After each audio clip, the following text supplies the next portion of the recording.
Hello, Benjies. Welcome to the BingeWorthy, part of the Geekish Network. We binge a show to let you know if you should. I'm your host, Rakai Newfoundlandville, and with me today we have Randy. Say hello to the people, Randy. Yeah, what's going on, Benji's? We have Catherine. Say hello, Catherine. Hello from Memphis. All right, and we have one of the originators, an OG, Centel. Say hello, Centel. Whoa, about to make a name for myself right here. What's going on? And we have the OG, triple OG, Chuck. Say hello to the people, Chuck. What it do, people? What it do? All right, now if you're an audience member, feel free to communicate with us. Today, we'll let you know if you should binge Agatha all along. Now, everything is at stake in the long-awaited season 1 of Agatha All Along. 3 years after being trapped under a magical spell in the town of Westview, New Jersey, at the end of the miniseries WandaVision from 2021, the witch Agatha Harkness escapes with the help of a goth teen who wishes to face the trials of the legendary Witch's Road. Without her magical powers, Agatha and the teen form a new coven of witches to face the trials while contending with some of Agatha's old enemies, such as the Salem Seven. Now, our technical producer, the greatest in the land, Rodney, posts our cast members' ratings from Agatha All Along. Now, while Rodney posts the ratings, I want to let you know that we rate the show at the beginning and at the end, just to see if anyone's had a change of heart after our discussion. So, Rodney, what did we come up with? And we don't know what anyone else said, so. All right, so it looks like we had a full meal, 3 mini meals, and a binge-worthy. So we had about a 3.4 if I'm doing it. So right now we're rounding down to a mini meal. So I'm gonna go with Centel first. You had the binge-worthy. You came out on top. So just a short, brief synopsis of why you gave it a binge-worthy. I thought it was a binge-worthy because there's characters in this show that take a route that I think many people aren't expecting or maybe even looking for. People that may enjoy certain characters and they turn out to be something else. God, I hate trying to talk so coded. Mhm. And I was not expecting that. I wasn't expecting the how it was going to sound sonically as well. There's some music in there that I didn't expect to come, and I thought it was a really good way to continue WandaVision, the story of WandaVision. Okay. I'll go next just because I came in next highest at a full meal, and I think I was I didn't expect one Agatha to be this good. I thought there were some really, really high points in it. It's not a perfect series at all, and there were some lulls in the middle, but I thought it was really good, a lot better than what I expected. So that's why I gave it a full meal. Um, Catherine, you gave it a mini meal. Why'd you give it a mini meal? I was for the most part entertained. I felt like the beginning was kind of weird for me. I was like, okay, this is a very weird way of explaining like magic in this world. Um, but what the way it ended and some parts in the middle, it didn't sustain my interest like another show that this is being compared to, even though I know those are two completely different shows. Hmm. But I felt like it's a fun kind of Halloween vibe film or show, but it's to me it's not deep enough or like there's not as many layers to it for me personally. I'm trying not to like spoil things, so I'm very coded Yeah, about this too. So just yeah. that's all right. All right. Chuck, your rating, sir. Um, I felt as though this could have been a movie. I felt like it was a holiday special, and it could have just been 2.5 hours and been really, really tight and came through with it. The actors, I think, did a good performance. It felt like a stage performance too. I Hmm. felt like all the scenes on the road were changes of stage sets. So when I was watching it, it didn't pass my phone test. There was nothing that made me say, "Wow, that Marvel has action in it. Even Wanda had a lot of had action scenes in it, and it made you wonder and think about things. This was really straightforward, and I didn't get in the mystery bag at all. And I was expecting a whole entire mystery bag where every time I looked up, I was making a wrong turn, and I guessed wrong, but I thought it was quite predictable, and it felt like a stage show. Okay. And Randy. I didn't know what to expect coming into the show, so I came with a clean slate, and I did not hate it. I just didn't love it. I would have to watch it. I would say I'll watch it or I would watch another season. It just wouldn't be a top priority. So Okay. I thought it came in middle of the road. That's why I thought middle of the road. It's not terrible. It's not great. It's just like, okay, I would watch it on a day that was bored. You know, if it wasn't a Jake Paul, Mike Tyson fight this weekend, I'd say, okay, I'll watch this and be bored That's about it. That's an inside joke. right I'm now. trolling. I'm trolling. That's an inside joke. You trying to say it was like, not as interesting as something like the Fast and Furious. Like, I mean, you just throwing See, stuff and out that's there. why, and Okay. I got it right back. Y'all know that's my trigger. Okay. Like family. Okay. So how well so we kind of we run from middle of the witch's road up to the top our top ranking, which is binge worthy. How well do you guys think that the show balanced the plot, character development, and world building, especially since this is a spinoff of the WandaVision show? And I will start with just because I found her answer to be very interesting. I'm gonna start with you, Catherine. Oh, I feel like there's a solid balance overall. But like I think for me, like again, like the beginning part was just weird, and the ending part was kind of like, okay, it's over, goodbye. No, like, and so that I felt like the characters were interesting. Like some of the lesser characters, I think in some cases were a bit more interesting than some of the main characters, with the exception of I think of Catherine Hahn's character Agatha. Hmm. Um, and for me, like the character that Audrey Plaza was playing as, Audrey Plaza for some reason is always like the same character to me. So I'm like, okay, it's just Audrey Plaza. She's just doing this thing, cool. But I think I was more engaged with like the main character, Catherine Hahn's Agatha. I need to just say Agatha. I don't know why I'm struggling. Her name's like right here.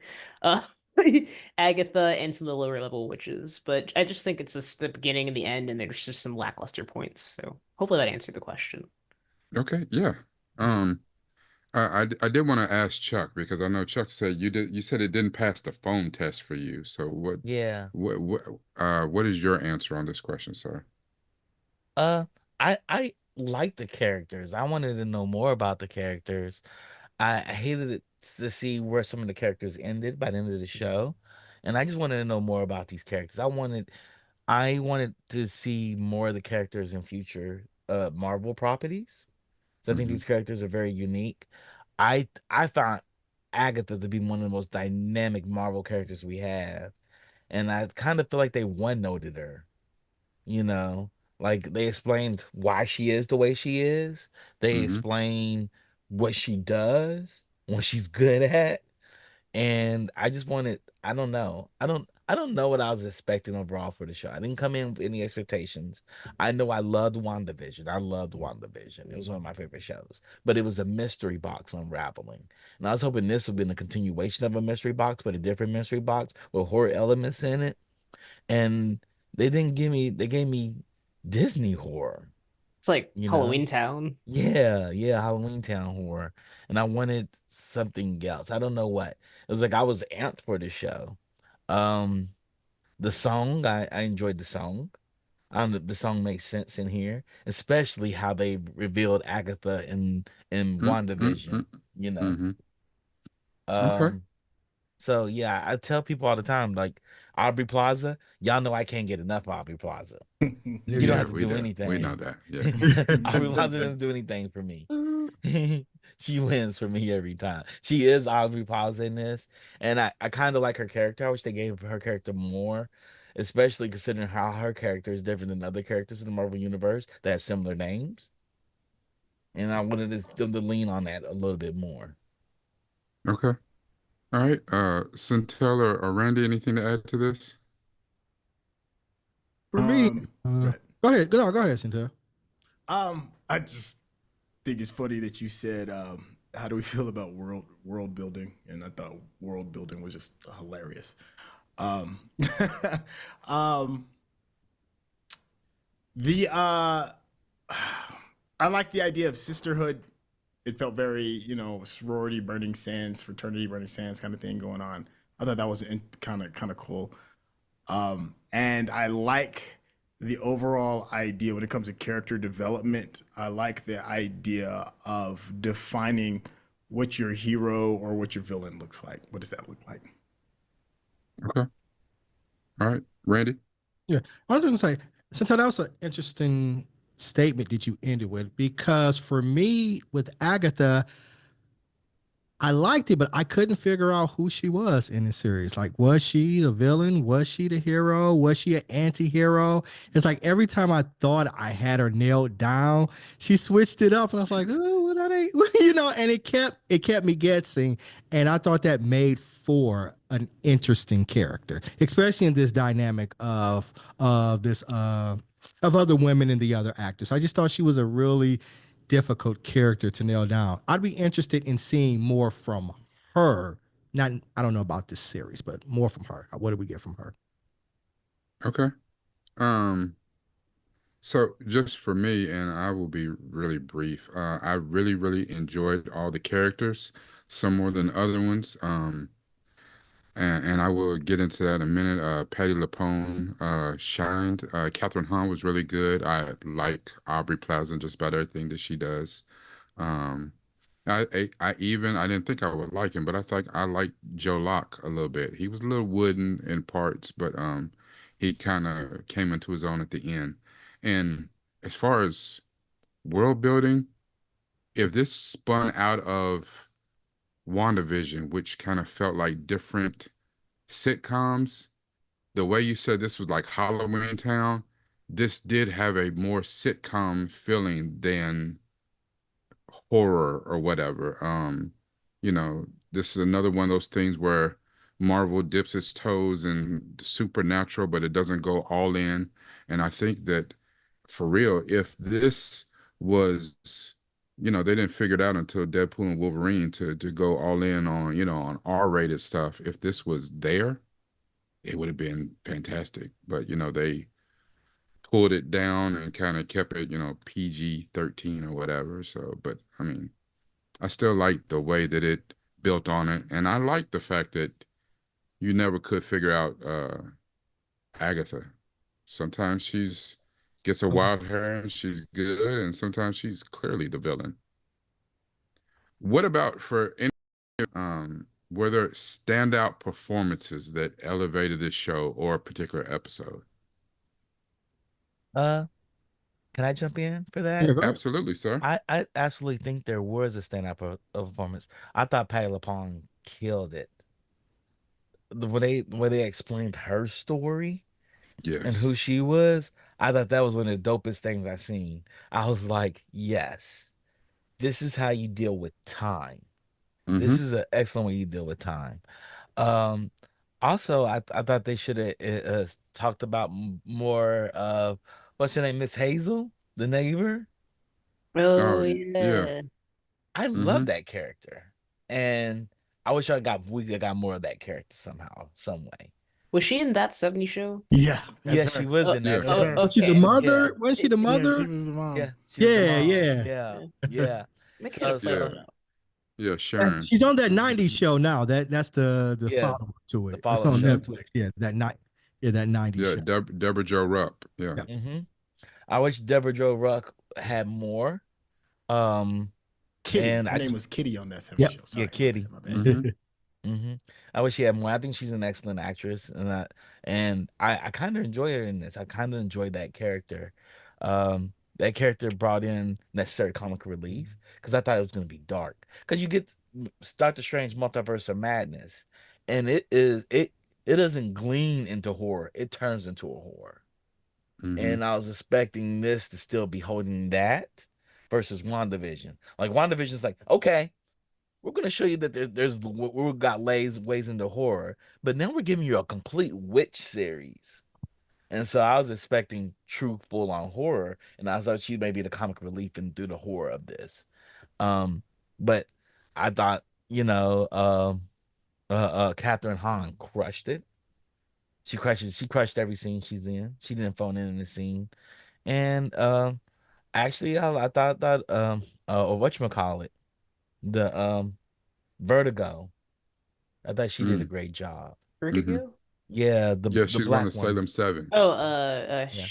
No, no, No, no. no, you're talking about Jennifer Jen, yeah. Kale. Jennifer yeah, Kale, yeah. yeah. Her I thought Jennifer actress. Kale did a great job. Yeah. Mm-hmm. Sure. I Jennifer wrote her Kale. name down, but I'm gonna try and see if I can pronounce it. And Yeah, if I so had to be Shira honest, Zamata. yeah. If I had to be honest, Yeah. I would expected a little bit more out of Aubrey Plaza. I wanted more quips from her. Yep. But she is the quip queen. She is the quip queen. And that's just it. Okay. Anyone else want to jump in there? Thought the song was a character in the show. It Mm, That's a told a Absolutely. very lot. good point. Yeah. mm, But it Absolutely. told a lot, and it was very interesting because each person who heard it and knew it had different interpretations about what it really was, and to find out what it was devised for, was a very interesting plot point to me. You know, Yeah. I'm gonna probably be an asshole about this, but I really like the end credits, and the Mm-hmm. homages And to different Yeah. witches and stuff. I wish there was kind of more elements of that because they like the way they're referencing it felt very purposeful. Mhm. Especially going into some of the events of this show, but like it just felt like though even though like there's things that happen, they're trying to lean into horror, but it still feels I don't know, for me Disney kind of struggles with like horror to me. So it's very like Disneyfied. Um but I think they could have just leaned a bit more into like those elements of like, Disney has like its own Halloween section. They released these last two episodes during Halloween. Like, uh, they could have gotten more into that. But yeah, again, Greek Catherine Hahn is a good performance, and then Patty LuPone. Yeah, and I wanted to know more about Jennifer Kale. Like, wanted just to know a Mm-hmm. bit more. They could do a spin-off series with her. Um, but Yeah. yeah. Hmm. Real Um, quick for me, I will shout it to the rafters. Patti LuPone. There, Patti LuPone. There are some Emmy-worthy uh, performances, and I think Patti LuPone had one of them. And I think Chuck is right. How they handled time, how they handled her character in specific was great. I Hmm. do agree that we could have done with more Aubrey Plaza. They kind of sidelined her. She did not show up as much. And I hate when they do that, when they kind of sell a show based on these people. And she was definitely one of the biggest names on this show. And we didn't get as much as her as we should. I do think Catherine Hahn was great, but Catherine Hahn was Catherine Hahn. And I think that, um, and Sashir Zamata's Jennifer Kale was pretty strong as well. She kind of said the stuff that we wanted to say. Um, she would ask all the right questions and say the stuff that we wanted to say. But I think if there was any standout performance that elevated the show, I would absolutely say Patti LuPone. And there's one particular episode that I'm thinking of that was amazing. Um, mine's kind of quick, and it's the kind of the thing that I think me and Chuck might be butting heads on this, and that's regarding like the tone.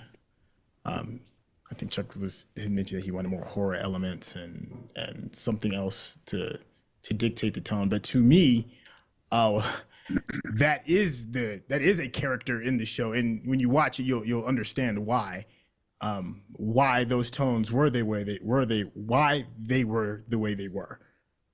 And when you get to that point when you understand that the tones is this way for this, you understand that it's almost like a character in itself. God, I'm trying to sound coded. But that's why. I mean, they were hokey for a reason. And then when you find out, what the reason is, it's like, oh my gosh, if that was a character in itself. So I think that is one of its strengths, whereas Chuck, going against you, my guy, thinks it was the weakness. Yeah. Yeah, I mean that's fair. That's fair. I didn't think about the tone being a character. That's a whole new thought. Thank you for introducing that thought. I mean, I never thought about that.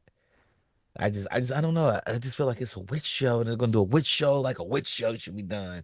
I don't know Well, why I was see, thinking that, and I but thought that coming off of WandaVision, the way that they use the sitcoms and stuff like that, mhm, being this is a spinoff of that, I didn't think that they were going to change the tone drastically, because that would have been a drastic change in tone. So if you're a fan of WandaVision and you mosey on over to this because you're a fan of WandaVision, I didn't think it would have made sense to completely change the tone. Like, I don't go from watching the Golden Girls to, what I'm saying, watching, Friday the 13th. Like, that don't make that's no true. sense. That's true. I Uh, think I agree with you all. Y'all definitely have changed my mind on this. It does fit the tone of WandaVision, the continuation of WandaVision.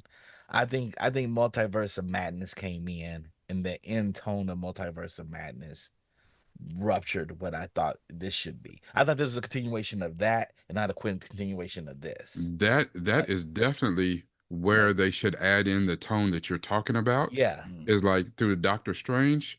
And this is not a spoiler at all. If y'all are not aware, in I don't know about the MCU, but at least in the comics, Jennifer Hale's character, the character is also the cousin of Johnny Blaze. Yep. Yep. Jennifer Hale. So that could Yeah. possibly, I know they did Yeah. a video game behind it, but they did a video game a couple Jennifer years ago Hale. called Midnight Suns. God, that's such a good game too. Jennifer. That could bring in the horror element that you're talking about, that whole like hardcore supernatural horror element. Yeah. It could come from there So and it start in a whole new branch. Don't know if it will, but that's a possible in. Use to to sorry, Captain, you want to go ahead and go? I was trying to figure out who Jennifer Hale was. My Okay. brain The went blank. Sashir Zamata's Shears is Amada's character. character, the black girl's character. Black Girls. Oh, okay. Okay, Yeah. yeah. My brain just like I'm looking Yeah, up so Jennifer Hale and find X-Men. her character in the comic books is actually Johnny Blaze, the first Ghost Rider's cousin. Oh, Jennifer Cousin. Kale. I thought you said Hale. Hale. Yeah, Jennifer She had Kale. great wigs too. I know that's a non-factor of everything, but her wig game was off the chain. I was like, "Yo, her hair look great on you." Yeah. Wait, but she doesn't have hair. Exactly, but Yeah. when she wore her wigs, I was like, It "Hey, was that a good looked great hair. on It was you." good hair. They got It's the like, we hair got to right. wait for you. She said, no, I have a person. Mm-mm. Yeah. I, We got I Mark's in the chat, and he's putting a lot of good. yeah. His last comments. I think the show had very subtle nuances that were easy to overlook. My sister was really into it and would ask me shit, and I'd be like, "How do you come to that conclusion? And when did that happen?" So Yeah. Yeah. I I agree. I Mhm. think if Multiverse of Madness hadn't come out, because I put it in a continuation. So does this happen right after WandaVision? Or does this happen after This Multi-Man? happens 3 years after WandaVision. Yeah. Because remember, at the end of WandaVision, Agatha got punished and lost all the Got powers and banished. basically forgot who she was. So she's Yeah. been living in her little bubble for 3 years. I'm Yeah. be blunt. I wish Now, I don't know where that fits with Multiverse of Madness. I don't know. Because we know what happens to the like I put it at the end of that. That's what those boys are, and that's who the boys are. But this is Marvel, and we know time doesn't exist the way it used to exist. Yeah, Time and and space actually, doesn't. now that you say Yeah. that, without going into spoilers, there are some elements absolutely that are in this show that are results from Multiverse of Madness. Mhm. So So I was wondering, Yeah. does it happen, or is it a multiverse of the multiverse Well, that happened? Like there's so many interesting things. they definitely mentioned something that was connected to Multiverse of Madness, but I'm Yeah. also like, I also just don't want to forget. I want to forget Multiverse of Madness. I want to just. So I don't even consider it existing. I'm like, okay, here's WandaVision, here's this hmm show. hmm So yeah. hmm here's the one thing that's interesting about because like I remember when WandaVision came out, Chuck absolutely loved it. I did not. Hmm. It got better. But at the very beginning, I was ready to I'm out. I was ready to check out. The first like 2 episodes did not have me at all, and then it got better as it went along, and I was like, okay, I stuck in there, and it got better. But I was not a super fan of it, especially how it started out the gate. Um, Looking at how they've done most of the Marvel shows these past few years. I have not really been a fan. I don't like a lot of what they've done on Marvel TV wise. I have not been a fan. Yeah. However, this was the first show for me that I was like, I'll watch another season of this. Like, I'm interested, especially with the way it went off. Um, it went off in a very interesting way. It reminded me of Lord of the Rings in a way, the Return of the King movie. Um, it it went off in a way that's like, I'm willing to see where that goes. So Hmm. now was that a problem? Um, I know that you said that, Chuck, that your mind was fixed on it should have this recurring theme of horror based on Multiverse of Madness. Were there any other recurring themes or motifs that added depth to the narrative? Like, we know where WandaVision was, we know where Multiverse of Madness was, but were there any recurring themes like Centella brought up earlier the thing about sisterhood and like a kind of sorority feel with Agatha developing a new coven. Were there any other themes or motives that added some depth to this? I think honesty with self, like a level of vulnerability, like being honest about Mm. who you are, especially with like main characters and things. Mm-hmm. So I think when you guys were describing, you didn't know if Catherine Hahn was a villain or a hero or whatever. I think that just has to do with how honest she is with herself. Yeah, the worst lie that you can tell is lying to yourself. So, okay. You want me to jump in? I know it's kind of like Yeah, go hopscotch. ahead. Okay, No, go ahead. yeah. No, let me get in there. I thought the blending of the reoccurring themes as far as like blending old witch stereotypes with the modern day age. I thought they did some really cool things with that. Like especially in the beginning, I forgot the one that makes the potions, and she had to find a cauldron and she made a sink. Jennifer Kale. Yeah. I thought that was kind of interesting. with like household ingredients being like Eye of Newt was like, I don't know, I forgot what it was, but it was some small little household thing that you would like thyme or something like thyme or whatever it is. Brooms and stereotypes, spells through songs, I thought those kind of themes of blending in and modernizing the idea of what witchcraft is into modern terms. I thought that was chef's kiss. And then the other thing that I thought was pretty cool was bringing in some of the older characters. There's a from WandaVision, they kept popping back in. There was a really big, huge reveal from one of the from WandaVision that pops up, and that person is hilarious. And it fit kind of well. Like there was that person was already interesting in WandaVision, and then to see them again, it's just like, oh, okay. So it's still kind of like remembered its roots.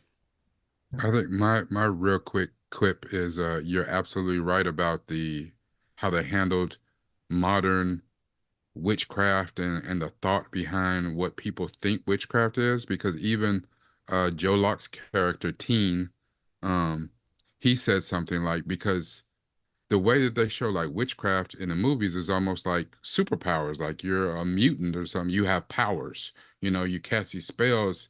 They're not really using wands, they're actually like they got beams flying out of their hand like they Goku or something. Uh, and the teen said, "No, we need to do it like this." And they all looked at him. He said, analog magic. Like we're gonna actually do a spell and gather some stuff and do a spell. And they looked at him like, "Don't nobody do that no more." And I thought that was really interesting. Like, you know, A theme that I thought was survival. Like everybody was trying to survive, and they were trying to survive on their own accord. Agatha had the whole team had their own motives, and it was interesting that the character that they are trying to battle against, like, is the antithesis of survival, and all of them are trying to survive in the world against that. I thought that was an interesting take. Oh wow, okay, yeah, nice take. That was actually very nice, Randy. Oh, that is. But that's the whole point of the Witch's Road, that you go down the Witch's Road and you basically get to say a wish. It's like, gathering all 7 of the Dragon Balls, and at the end, you get to Shinron. Yeah, you get to make a wish, but every person's wish is different. You had a different purpose, a different reason for doing it. So that was a good take, Randy. I think I figured out what drew my rating initially was that the way they presented the Rich's Road, fear. I thought fear was going to be a big character in this, like just fear itself. And I felt going down the Witch's Road, it was the epitome of that. Whatever, how they fear. Now I wanted to experience fear in multiple different ways with each witch. And I felt as though I didn't have that. Like I didn't have that sense of fear watching this, and I wanted that. Not I don't want to be afraid. I just want to see the sense of fear on the screen. I got you. See, the Salem 7, they were fearful when they popped up. Creepy. Yeah. They were creepy fear. And I Yeah. was like expecting different types of fear, and I guess I didn't get that. I feel like I could eat popcorn to this and talk on the phone and have a good time and watch this with little kids. See, like, I don't know. I would like to I see never more got the from thing. I never got the thing of fear in the Fear and Witch's Road. suspense. And I got the that the Witch's Road is legendary, when the legend is bigger than the truth or whatever. And I thought that's what made the final episode so interesting, was when we get to see some truth behind the legend or whatever. And I thought but I never got the sense of fear. I just, half the witches didn't even believe it was real. So, that's like, that's even more interesting too. yeah, that's why I didn't get, what I'm saying? You don't fear something that you don't even believe in the first place. So that's why I didn't get the sense of fear with it. Randy, what were you gonna say? Oh, the other thing I was gonna say, kind of, I guess my thoughts on Disney prevented me from thinking that they would lean in for horror. I'm like, Disney ain't gonna put it on Disney Plus, and I wish it was that case. I was like, Disney's not gonna make a Disney Plus show that's full in horror, and so I don't know. I felt like that was kind of an albatross stopping us from getting that, which I maybe thought that maybe they should have done that. I feel like if it was on Netflix, they would, but Yeah, I Disney think has Netflix would have. Disney has its brand standards. Like I can Right. tell, like, all right, it's got this Uh, gray color palette, all that stuff. It's not gonna go that Well, far. here's, to me, honestly, and this could be, again, it is what it is and what it's been forever. But I think Deadpool and Wolverine has opened up a completely new valve for Disney. That's opened up a whole new, because at the end of the day, it's about cash and, it's about the money. And the fact that you can put a Disney stamp on something and roll out something like Disney and Wolverine, Deadpool and Wolverine, and people bought into it like never before. It's like, oh, hold on. We can do that and it still be Disney? Okay, we got a few ideas. I'm hoping that they go down that road. They may not. They may be like, Oh, that's a one-off, but they had already announced if they were going to do, or whenever they get back to doing Blade, they announced that Blade would definitely be rated R. So I don't know. I think that opens up a whole new place. So there's an area for them to go R-rated if they want to. I can actually watch that show now. It's on Disney Plus. Or Hmm. movie, my bad. I haven't watched Deadpool and Wolverine yet, so I have to watch it. See, and I once you watch think it, that whole statement that you just said about Disney and their brand standards, you'd be like, I don't know. yeah, I there don't know. are no brand standards, I guess, because they threw out all of that for that movie. I don't know. Yeah, It's like Sincere trying to jump in There here. I you go. want to say I humbly disagree Ooh, with that. come on. I think Disney is very well aware about the candy coating that Agatha may have, and to me, I thought they broke the fourth wall and and kind of like masked their intentions. And Me.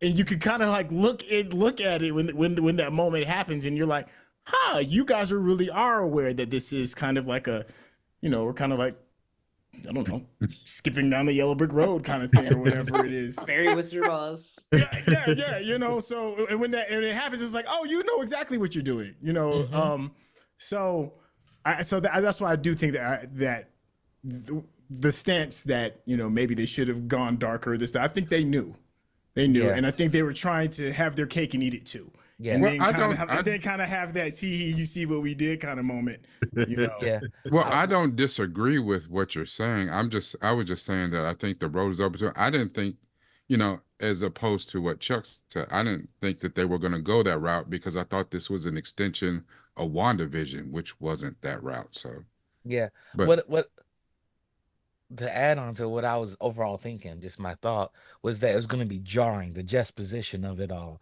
where it feels like even Wizard of Oz has a sense of danger in it, right? The Yellow mm, Brick Road is a weird place.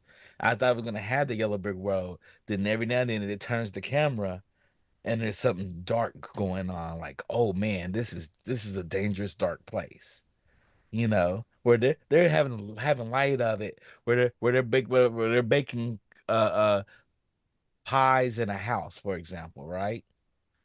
And in the house you see children's clothes in there, and it reminds you of Hansel and Gretel. Like there's things there, like there's something sadistic about this whole entire trip, where it seems very, if you go back and pay attention, maybe I have to go back and pay attention and watch it all over again, because they may have those elements in there. I just didn't see them because the acting performances are so well done. hmm And I wonder if like it's like this is a seedy place. This is a creepy place. Like, could you imagine them being in the kitchen and you see children's clothing folded up in a chair? You would think Hansel and Gretel, like they got thrown into the oven, and there's and meat pies on top of the stove. I think that's why the penultimate, that Mm-hmm. episode 8 Mm-hmm. kind of explains a lot of why it wasn't dark. Mm-hmm. Mm-hmm. Um, It does. just because of where it came from, its origin. So I thought that explained why this particular chapter wasn't dark. I am ready for some real dark stuff out of Marvel. There's plenty of, lore and plenty of stuff in canon for that to explore that. But I I don't know. hope so. I didn't expect that from this property, but Mm. that was just me. Y'all peep, not too much spoiler. Y'all peep, Agatha want to go drink that wine. She's gonna let all her people go. What? she didn't drink the wine in the first house that they went when they all had to drink the wine. She poured it out. I was like, Yeah, she like, did I it. know it's messed up here. It's like, is this cheap wine? Or it's like she didn't drink that wine like she was pregnant or something. Like what? It's like, why it ain't working? Because Agatha ain't drink the wine. Agatha was a character. She was a was a character. That's what character. I said, man. I didn't know. And I liked that. Like, that was one of the standout things to me, the personality. Because, like, I was like, okay, that was, well, no. She just kept me guessing the whole series. I think what made her super interesting is because when you think of witches, you always think of the witches and their covens. And so witches by nature, when we think of them, they're team players. They work with a team. They got a squad always.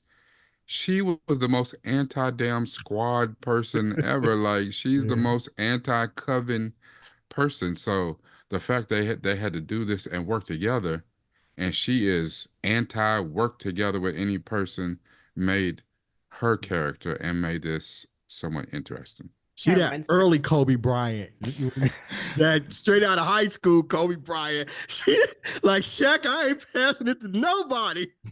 Kind of reminds me of like the meme of introversion, where like I think they made a horror meme about it, where your friends come over but you don't want to come over, and they break into your house and try to get you to hang out, and you're stuck hanging out with them. That's Catherine Hahn's or Agatha. I'm sorry, I need to just say Agatha, but I don't know. She's introvert witch, so. So just real quickly. So everybody, what would you think? And it wasn't a cliffhanger per se, but the way this season ended, what does that mean to you? Like, how was, I know that Centel and I say a lot of times, did they stick the landing? Because honestly, at the end of episode 8, I was like, okay, we done. I don't even know what we're gonna talk about at episode 9. Like, what the hell? And they found a way between episode 8 and episode 9. Did they stick the landing? How did they handle ending this particular season? I feel like they played it safe to keep things open for other shows. Okay. Okay. Yeah, I think they stuck the landing. I think they nailed it. I think the way they ended it was cool. There's a lot of possibilities. They can go in a lot of directions with it, and I think they purposely fixed it up at the end there to make that happen because of the change of their slate. Okay. That's another thing too, where you think about the story changed because of the business behind the business scenes. behind all the That's Marvel. interesting. Yeah, I didn't even think of that, but I think they changed it all. Yeah, they had to get rid of a lot of things too. Okay. All right. Any Randy, Centel? I don't know. I'm still out there. There's still some questions that I had. So Okay. I would watch a season 2 just to see if it resolves some of the things that I had. Because I'm still a little confused about Wanda and these children. Okay. Okay. Centel? I like the idea of good guys and bad guys. And it kind of leaves you scratching your head over, which direction is this going to go? Okay. I did like the way episode 8 ended. I like the way that episode 9 ended. And I already said that I would watch a different season. So I guess really our real question here is, this season, is it binge-worthy material or not? Now, when we did our rating at the beginning, we had 1 binge-worthy, we had 1 full meal and 3 mini meals, which my calculation were a little bit off. It came to a 3.6, which meant we rounded up to a full meal. I will start, and I will say I'm going to stay at a full meal, because even though I loved our discussion, there was a lot of things there. It was not, it wasn't a perfect show. It did a lot of stuff right, but it had some things that definitely could have been better. So I think full meal that's where I'm going to stay at. Let's go. Randy, what do you think? I'll keep my rating the same. Again, I didn't hate the show. I just didn't love it. I will watch a season 2 if they produce one. It just wouldn't be something that I would say high priority. I'm not salivating for it like Arcane 2, like, Oh oh, Okay. man. when the next one coming out, I haven't Oh. been sitting it on the back burner thinking like, oh, what's coming? So Which we'll be doing on BingeWorthy in 2 weeks. yeah, So we'll be just so doing y'all it. know. So for me, a solid show, a decent show, just not a barn burner. It's in the middle of the road, I thought. Okay. All right. Um, let's go, Chuck. I'm actually gonna come up. I'm gonna come to a full meal. I was on the fence anyway. Mm-hmm. Now I want to go back and rewatch it because I wonder if it does have the symbology that I'm hoping to see in the show. You know, I got caught up in the characters themselves and what they were doing. I'm gonna come up. After talking to you all, and particularly Randy and Mm-hmm. Centel, pushed me up a little bit. Okay. And I think it's a full meal. I think it's worthy of a full meal. I thought the performance was great. I thought the environments, it's Disney television. Mm-hmm. But I wanted the tone to have that character of fear in it. I didn't feel like they had that in it at all. And it kicks off that way too. Okay. And so, All right. but I'm gonna come up. I'm willing to see a second season. I'm willing to see it. Okay. Um, Catherine. hmm keeping it at a mini meal. Like I was entertained. I thought there was some fun, interesting elements and some good acting, but I think it just for me, it just my check says it doesn't pass the phone test for me. And I know it's being compared to Penguin as well. But in terms of like as plot, because there's a meme about it. I saw But that. yeah, yeah. Mm-hmm. Which are two very different shows tonally and everything, but I will watch this passing by, but I don't feel the need to pick up additional information or anything. But I'll Okay. watch the second season, so Okay. And our only binge worthy, Centel, what do you think? I really had a good time. I couldn't wait to the next episode. It was fun for me. Never seen a witch story told like this. And then add to the fact that there's a lot of depth in some of the characters that I enjoyed. And I thought it stuck the landing and it left it open for a cool little playground after everything is all said and done. And I appreciate that. So I'm going to stay with BingeWorthy. Okay, so that takes us to a 19. We had 2 mini meals, 2 full meals, and a binge worthy. Takes us to a 19, which averages out to a 3.8. So we round that up to a full meal. So we are saying, from the Geekish Network and the show Binge Worthy, we are saying that this show was a show that you should check out. It was a full meal. I want to thank everyone for showing up and watching with us tonight and listen to our discussion of Agatha all along. I do want to give some credit and give a cool shout out to Digital Click. They do all of our graphics, and if you have any graphic needs, anything on the web, any marketing, please hit up Digital Click and they can get you all the way together. To the best technical producer in the land. You didn't get a chance to hear him tonight. If you watched us on Geek Beast, you got a chance to hear Rodney Kajudo. He's the man behind the boards, behind the scenes, gets us all the way together. I do want to thank my wonderful co-hosts. Thank you as always, Centel. Thank you as always, Catherine, Randy, Chuck, and even our co-hosts that are not here with us tonight, Courtney and Dayla. We miss you a lot. I am Rakai Steed, new from the Ville, and next week we want you to join us for the show that Catherine just referenced, The Penguin. And even though we know that show will be one that you definitely want to tune in for, I mentioned a little bit earlier, the week after that, we are doing Arcane season 2. So definitely these next couple of weeks, you guys need to come back and join us because the next two weeks are going to be amazing. Thank you and good night. man, yeah. Could we build suspense though that Arcane ain't gonna be good? What? Make people think like, well, I don't know, maybe. Yeah, then nobody will see that.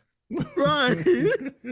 Just to keep it interesting and be like, Yeah. oh, maybe, I don't know. I mean, I saw a Trash YouTube. it. I saw a Yeah. YouTube thing that just said like I don't know. Oh, All right. I hope I didn't mess up We that were